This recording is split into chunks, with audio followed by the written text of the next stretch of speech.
I am a 33 years old woman, the breadwinner of our household. I have multiple, highly specialized degrees for a niche industry. I make $200K plus, with potential to get in the $600 MS range. My company has not been hit that badly by COVID, so most of us have kept our jobs, but we're held to strict standards. My husband has a broad degree / work experience. He quit his job right before COVID hit, hoping for a better job in the meantime, and I was supportive. He spent a ton of time applying to various jobs, and finally landed an interview at Organization X. This is his dream job, in almost every imaginable way. I can't be detailed. However, it's paying about $65K a year, which would be fine, except this job directly puts my job stability at risk. My company and this org are adversarial, at best. My field is extremely secretive, and if clients discovered my spouse was working for a competitor, I would be permanently tainted. I wouldn't be able to get a job in the industry forever. I know this sounds like an exaggeration, but I promise you, it absolutely is not. It'd be like if I worked in protecting the privacy of celebrities, and he worked for TMZ. If he tapped my car, got into my work devices, he could use that to advance his career. And any trust one have in this field will be gone.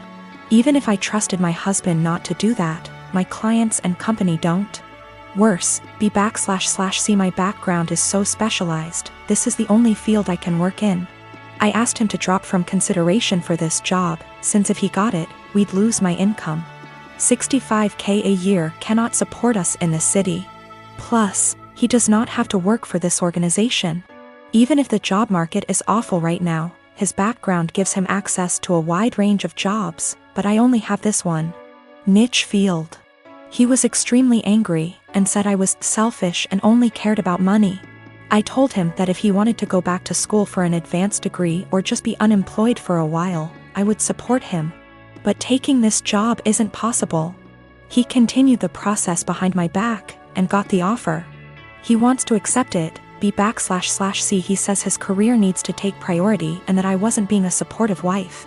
I feel so betrayed, and I've contacted all relevant higher-ups in my company to inform them. I notified them as soon as he got the interview. B//C. It's better coming from my email than from a background check. I told him he could decline the offer, W// me watching him physically decline it. Or he could accept the offer and move out immediately. I would pay for him to stay 2 weeks at a hotel, and we would begin divorce proceedings. My company is willing to take care of all of my legal fees. I feel awful. I still love him.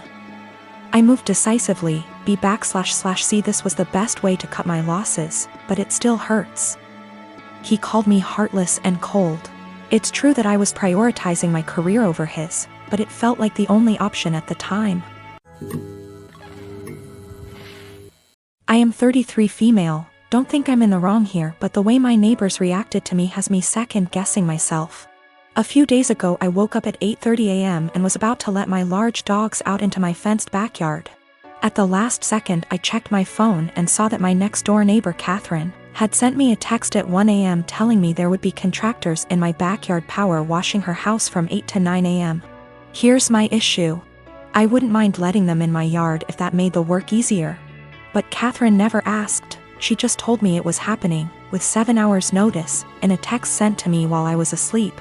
It was just by chance that I saw it before I let the dogs outside, and had I not seen it, I could have let my dogs out into my yard with contractors already in the yard.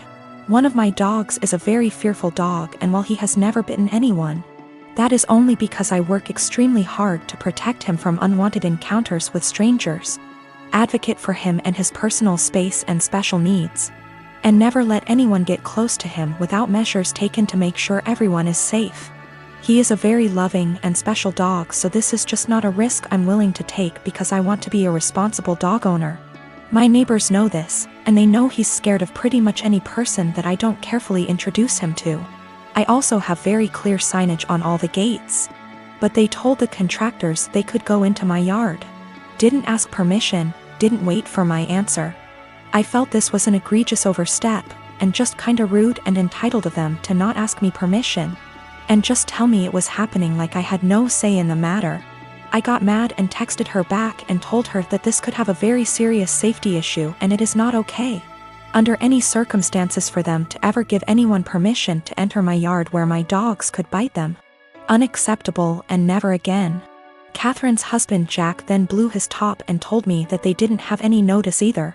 They heard from the contractor in the middle of the night and there was no time to notify me. I feel like that's not my problem, and that they should have waited to receive confirmed permission from me before telling the contractors it was okay. I really don't think I'm asking a lot here. I feel like this is an extremely reasonable request, dog issues or not. Then Jack told me that my behavior was unacceptable and that any harassment of the contractors would be dealt with, and that I was to immediately cease harassing Catherine. I never even spoke to the contractors. And I sent Catherine a total of 4 text messages that more or less said that this is a boundary they can't cross. This was unacceptable, and they are not to do it again. Jack sent me a few more nasty texts and at this point I'm not really interested in being friendly anymore. But Jack still said that I was the one who was being unacceptable. Jack just yelled at me from his balcony to tell me that the painters will be coming back multiple times this week and he doesn't know when, so I am calling the company first thing tomorrow and explaining the situation to them. I am installing gate locks this afternoon. My husband and I come from the same background. The only difference is that his mother isn't of that ethnicity, so he wasn't raised in the culture like I was. When we started dating, I helped him reconnect with his roots. This eventually led to him reaching out to his estranged father's family and becoming close with them.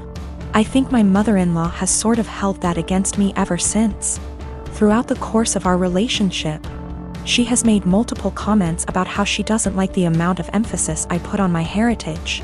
When we told her I was pregnant with twins, she later said something about not wanting her future grandchildren to care about that stuff like I do. I've learned to ignore her comments because trying to explain myself to her has never helped. And I try to avoid conflicts whenever I can.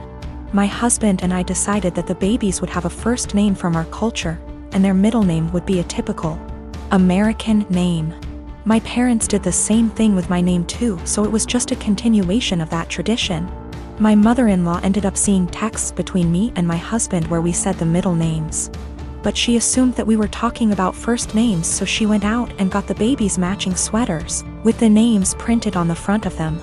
She showed the sweaters to me after they arrived. And I thanked her for the gift but didn't correct her on the fact that those were the middle names. I was sort of peeved that she had snooped through text messages to try to find out the names before we told her anyway. So I didn't want to give her their first ones on top of that. Last night when she was over at our house, she told me how relieved she was that we had chosen normal names for her grandchildren, and not a ridiculously difficult to pronounce name like mine. My husband asked what she was talking about. She repeated herself and he told her that actually, the babies did have names just like mine and he expected her to learn to say them. She brought up the text messages and the sweaters she bought, and then my husband explained our plan for their names. She got really pissed at me after that. Said I let her look like a fool for accepting the sweaters instead of telling her the actual names, which we still haven't shared with her, and that she'd be calling them by their middle names since that's what she knows them as now. My husband ended up asking her to leave. And after she was gone he said he wasn't upset at me or anything, but that he thinks I should have just told her she had the wrong info, instead of lying. So I live in a flat with 3 other people, childhood best friend, a guy from my uni course and his cousin. For the most part we get along really well and rarely have disagreements.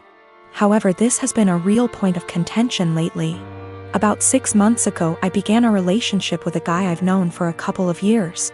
I know it's still a fairly new relationship, but I really like him. He makes me really happy and we're pretty serious about each other.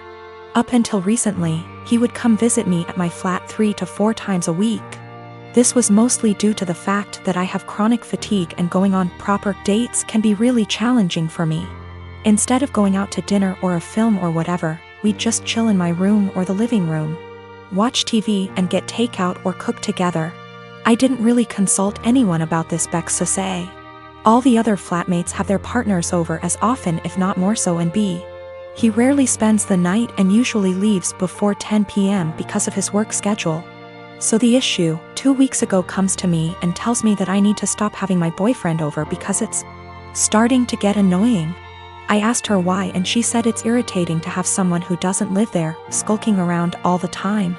I pointed out that her boyfriend sleeps over 3 nights a week and thus is here more often than mine, and she claimed that was different because they've been together for 11 years and are moving in together once her lease is up. She said she's discussed it with the other flatmates and they've all agreed he needs to stop coming over or he has to chip into the rent, because it's getting ridiculous. Note: nobody else's partner chips in on the rent. I confirmed with the other 2 that yes, this is an agreement they've made. Though my best friend said basically made her agree by threatening to cut off the Wi-Fi and utilities, which are in her name, if she didn't. I asked if this rule applies to everyone, but apparently it's just me. I pointed out that it's unfair and was basically told to deal with it. My potential assholery, I've begun loudly insisting that if my partner isn't allowed to come over, neither is anybody else's. If I answer the door to anyone's partner, I'll send them away. If I come home and someone's partner is there, I'll make a point to mention that I thought we weren't having partners who don't pay rent over anymore. I've asked boyfriend over and over how much rent he's paying and pretend to be affronted and make a fuss when he says he doesn't. Everyone's pretty pissed at me and is telling me I'm being unreasonable. I know I'm being petty, but I think it's unreasonable that there's one rule for me and another for everyone else, and I'm trying to make that point. Am I really the asshole here? Some questions people keep asking. If I knew of something my boyfriend was doing to be annoying // if anyone had told me that he was doing something, I'd have included it. I'm not aware of anything he does, and when I ask why doesn't like him, I just get a shrug and just do. I will also state I'm bi, and she's never had an issue with any female partners I've had. We don't hang out in the living room much. We literally only use it if there's something we want to watch that I can't get on my bedroom TV and there's nobody else in there. We use the kitchen more often than the living room, but honestly even that isn't that often. We eat far too much takeout pizza rip. A lot of people seem confused, so just clearing up who's who in the situation. The one who brought all this up is not my best friend. Not to get too much into a tangent, but basically just over a year ago I was moving out of halls at university and was looking for a new place, so we decided to move in together. At the same time, a dude from my course was looking for a flat share. We couldn't find a 3-bed but found a really nice 4-bed, and he mentioned his cousin was also looking for somewhere to live, so she got on board too. I only met her last year and we don't really know each other very well. By chronic fatigue I mean chronic fatigue syndrome. Sorry, that's apparently so unclear.